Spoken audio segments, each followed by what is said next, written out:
পালাবো না। এমপিরা সব কোথায় গেল,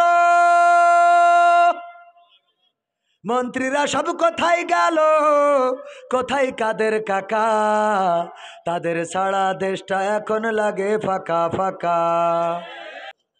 পালাবো না, প্রয়োজন হলে ফখরুলের বাসায় গিয়ে উঠব। ঠাকুরগাঁওয়ে বাসা আছে না, ঠিক না বেঠে?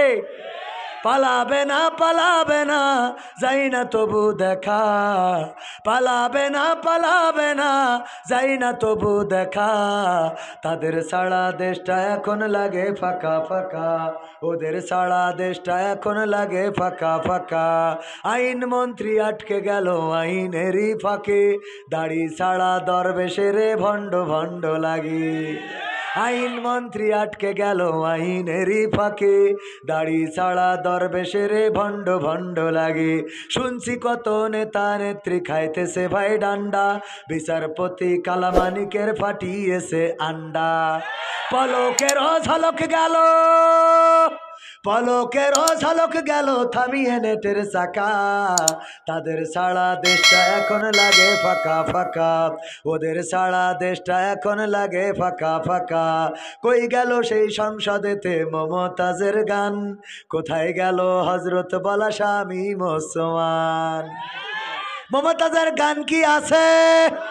না, নাই। আমি বললাম ওগো মমতাজ আপা, তুমি নেমখারাম স্বার্থপর বেঈমান, তুমি এতটা বেঈমান। যতদিন খেয়েছো ততদিন গেয়েছো, যতদিন নিয়েছো ততদিন গেয়েছো, যতদিন পেয়েছো ততদিন গেয়েছো। যখন বুঝেছো আর পাওয়া হবে না, আর খাওয়া হবে না, তখন বলেছো হাসিনা আমারও আর গাওয়া হবে না রে। ঠিক না বেঠিক? আমি বললাম যদি সাহস থাকে তাইলে গাও। আমার সোনার ময়না পাখি,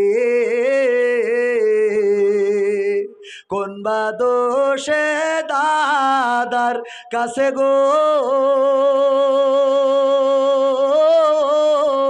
আমরা দেশে কেমনে থাকি রে আমার কলজের ময়না পাখি।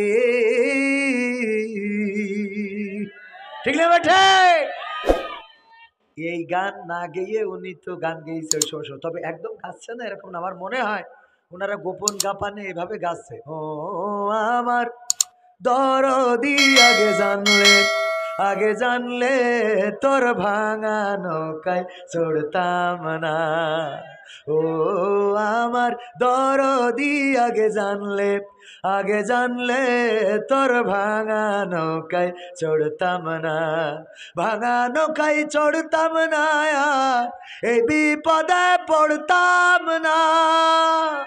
ভাঙা নৌকায় চড়তাম না আর এই বিপদে পড়তাম না। ওরে বর্ডারেতে খাইলাম ধরা, বিসিটাও তো পাইলাম না। আগে জানলে, আগে জানলে তোর ভাঙা নৌকায় চড়তাম না। ঠিক না বেঠে?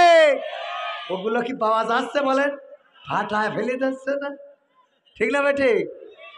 এইবার বলতেছে সাদা গায়ে কাদা লাগাই দিলি ও হাসিনা, সাদা গায়ে কাদা লাগাই দিলি। বুলাইয়া ভালাইয়া ওরে লিপলেট ধরাইয়া দিলি মোরে, বুলাইয়া ভালাইয়া ওরে লিপলেট ধরাইয়া দিলি মোরে। এই সাদা গায়ে কাদা লাগাই দিলি ও হাসিনা, এমন করে বিপদে ফেলাইলি। ঠিক না বেঠে? কই গেল সেই সংসদেতে মমতাজের গান, কোথায় গেল হজরত বলা স্বামী মুসলমান? ইনু মেনন দীপু মনি আছে কারাগারে, বাপ করিলেও পাপ কখনো ছাড়ে কি আর তারে। কোথায় গেল স্পিকারের, কোথায় গেল স্পিকারের দৃষ্টি আঁকা বাঁকা? তাদের সারা দেশটা এখন লাগে ফাঁকা ফাঁকা, ওদের সারা দেশটা এখন লাগে ফাঁকা ফাঁকা। কোথায় গেল আরাফাত আর ব্যারিস্টার সুমন, কথা বলার সময় তারা করে নিয়োজন। মুরগি কবির খাইছে ধরা, জাফর কোথায় আছে? গোপনে কি সেও গেল মোদি দাদুর কাছে? কোথায় গেল এ সালমের, কোথায় গেল এ সালমের কাড়ি কাড়ি টাকা? তাদের ছাড়া দেশটা এখন লাগে ফাঁকা। ঠিক না বেঠে? কারণ আগে আমরা যাই হোক, তো এরপরে যারা একটু নিরাপদে আছে, এতদিন 16 বছর যারা বাড়াবাড়ি করিনি, ওদের মোটামুটি একটা নিরাপদের মধ্যে রাখিল। হঠাৎ করে আমার নেত্রী আবার বললো যে নাও হরতাল, অবরোধ, পোস্টার, লিফলেট এগুলো বিতরণ করো। এই ভালো মানুষগুলো মানে ওই যে এক শিয়ালের লেজ কাটা, ও বুঝাচ্ছে যে এই লেজের আমাদের দরকার নেই, এইটু সবাই কেটে ফেলি, জানেন কি না? তো এখন দেখছে আমরা যেহেতু দেশ ছাড়িছি, যে কটা আছে ওদেরও খুঁজে বের করি লাইন করতে হবে। এই জন্য হাতে ধরাই দিয়েছ কি লিফলেট। এখন লিফলেট বিতরণ করতে যাইয়ে অপারেশন ডেভিল হান্ট। ঠিক না ভাই? ঠিক। টেলিভিশন খাটালে জানতে পারতাম কেমন করে কুমড়া দিয়ে বেগুনি বানানো যায়, কেমন করে কাঁচামরিচ শুকিয়ে রেখে বর্ষাকালে আবার ভিজাইলে জেতা হয়ে যায়। আমরা শিখতাম কেমন করে কাঁঠাল দিয়ে বার্গার বানানো যায়। এমনকি আমার দাদার দেশের সাংবাদিকরা দেখলাম বলতেছে, দাদা রে পেঁয়াজ তো বেচতে পারি না, আমাদের দেশে দাম নাই দাদা, অনেক কষ্টে আছি, বুঝেছেন? বাংলাদেশে তো পেঁয়াজ দিচ্ছে না দাদা, খুবই কষ্টে পড়ে গেছি দাদা, 3 টাকা 5 টাকা ধরে পেঁয়াজ কিনছে না দাদা। ঠিক না ভাই? ঠিক। আমি বললাম পেঁয়াজ আমাদের লাগবে না, কারণ আমাদের নেত্রী পেঁয়াজ ছাড়া রান্না শিখাইয়ে তারপর ওই পারে গেছে। ঠিক না বেঠে? পেঁয়াজ ছাড়া রান্না কেমনে করা লাগে সেটা শিখলাম। আবার তোমরা যদি গরু না দিতে চাও কোনো আপত্তি নাই, কারণ আমরা কাঁঠাল দিয়ে গোশত খাই রে। ঠিক না বেঠে? সামনে রোজার মাস, যদি সৌদি আরব বলে খুরমা দেব না, আমরা বলি আমরাও নেব না, আমাদেরও লাগবে না, কারণ আমরা পিয়ার আর বড়ই দিয়ে ইফতার করা শিখে গেছি। ঠিক না বেঠে? পীর, আমরা ইংরেজদের শাসন দেখেছি, আমরা দেখেছি পাকিস্তানিদের শাসন, আমরা দেখেছি 71 পরবর্তী 53 বছর এই বাংলাদেশে সোনার বাংলা করতে চেয়েছে, সবুজ বাংলা করতে চেয়েছে, নতুন বাংলা করতে চেয়েছে, ডিজিটাল বাংলা করতে চেয়েছে, স্মার্ট বাংলা করতে চেয়ে স্টেজ ভেঙে ফেলেছে। বলেন ঠিক কিনা? ঠিক না ভাই? ঠিক। আমাদের সব দেখা শেষ।